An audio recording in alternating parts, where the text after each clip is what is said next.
నేనున్నానంటూ జగన్కు నాగార్జున భరోసా. ఏపీలోని 2 ప్రముఖ పార్టీలు జనసేన పార్టీ కారణంగా సతమతమవుతున్నాయి. పవన్ కళ్యాణ్ లాంటి వ్యక్తి ప్రత్యక్ష ఎన్నికల్లోకి వస్తే ఓట్లు చీలిపోయి కష్టకాలం వస్తుందనేది వైసీపీ, టీడీపీ నేతల ఆలోచన. ఎప్పుడు ఏం జరుగుతుందో తెలియని పరిస్థితి. అధికార ప్రతిపక్ష నేతల ఆరోపణలు, ప్రత్యారోపణలు. ఇదంతా పక్కన పెడితే త్వరలోనే ప్రధాన ఎన్నికలు రానున్నాయి. అందులోనూ ముందస్తు ఎన్నికలే. ఇక మిగిలింది చాలా తక్కువ సమయం.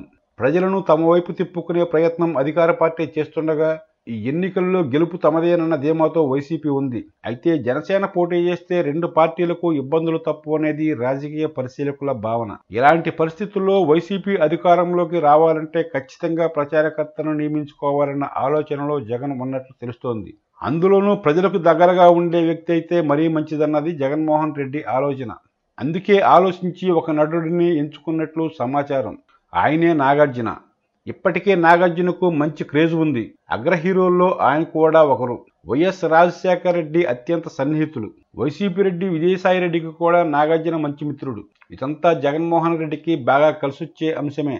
కొన్ని రోజుల ముందు నాగార్జునను స్వయంగా కలిసిన జగన్ వైసీపీ ప్రచారకర్తగా చేయాలని కోరారట. ఈ విషయంలో మీరు ఖచ్చితంగా సహాయం చేయాలని జగన్ రిక్వెస్ట్ చేశారట.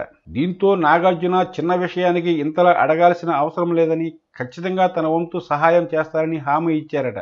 అయితే అది ఎప్పుడనేది మాత్రం నాగార్జున స్పష్టంగా చెప్పలేదట. కనీసం మాట ఇచ్చినందుకు జగన్ ప్రస్తుతం సంతోషంగా ఉన్నారట.